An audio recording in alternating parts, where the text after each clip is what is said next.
if a person tells to a lady, I marry you from now on the condition that within 40 days you will reach that destination. So then, if within 40 days she have reached this destination, turns out that retroactively they were married.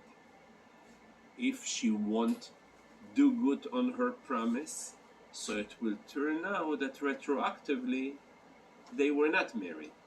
So the entire time over here is in a limbo. It's a very interesting scenario where sometimes there is situation where the Rambam describes given the fact that it is a limbo stage, can be situation where a few people will trigger a standby engagement with her, which will force them all to give them a get in order to unwind this type of engagement. Since we spoke about condition, there is a very beautiful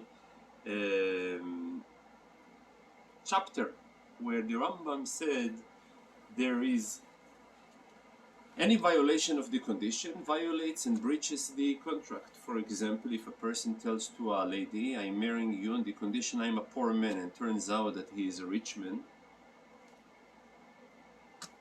so no kiddushin because he violated the condition. You will be asking, how is it possible? Every lady would love to live with a rich man. And the answer, not necessarily, because being rich sometimes it's associated with lots of exposure, lots of responsibilities, liabilities, spotlight, and many people are not comfortable with it. So for that reason, whether a person made a condition with his wife, marry me on the condition I'm wealthy, and turns out that he is poor, no engagement. Same thing, it goes the opposite. Marry me on the condition that I'm poor, and turns out that he is rich. There is no engagement over here. Now, let's say if a person tells to the lady, marry me on the condition that I am the righteous person in the world. And while he is saying it, he is in a situation of being Rasha Gamur. Rasha Gamur, bad boy. So the question over here, whether is it possible even to entertain in the seriousness of his declaration? And the answer that, yeah, possible. A person may hear her tshuva, may entertain in his mind a thought, an intention to do tshuva, and in that point, he is not Rasha anymore. That's the ruling that the Rambam writes. Same thing can go the opposite. If a person is the biggest tzaddik, and he tells to the lady that engage me on the condition that I am Rasha Gamur, I am the biggest Rasha in the world. Is it possible for him to be the biggest Rasha? Yes, absolutely. How is it possible? All he needs to do to become a Rasha, to have a thought of Avodah Zarah, entertain in a thought of Avodah Zarah, idol worship, and immediately he turns to be a Rasha, which teaches us all we gotta do in order to make a total 180-degree personality switch is just to have the right or the wrong direction of thought. That's all it takes.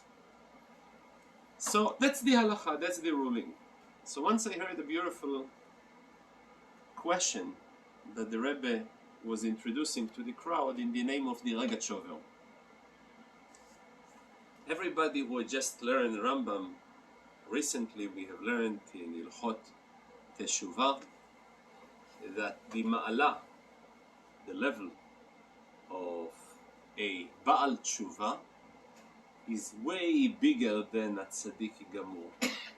It says even further, במקום שבעלי תשובה עומדים, in the place where בעלי תשובה stands, צדיקים גמורים אינם יכולים לעמוד. They cannot stand there. So the question over here, we have just learned that if a person tells to a lady, marry me on the condition that I'm poor, and turns that he is rich, she's not going to be engaged because it's a breach on the contract. So why when a person tells to the wife, marry me on the condition I am a tzaddik gamur, while he is a rasha, and only the justification, while it may be legit, this engagement, because he may thought a hirhur tshuva in his mind. If he thought a hirhur tshuva in his mind, so he turns to be a Baal Teshuvah, which is bigger than a tzaddik gamur. So why should she be engaged? It's a breach of a contract. Same way as staying a rasha while stating that he is a tzaddik gamur, being a Baal Teshuvah, it's again a breach of a contract because it's way above a tzaddik. So how come she's mekudeshet? That's the question that the Rogatchover Gaon was asking. And the Rebbe gave a beautiful explanation. He says when it comes any type of a switch in the nature, in the character of a human being, no matter how quick it takes, there is still a process, a gradual process. Sometimes the gradual happens to be on a very high speed, but it's still a process.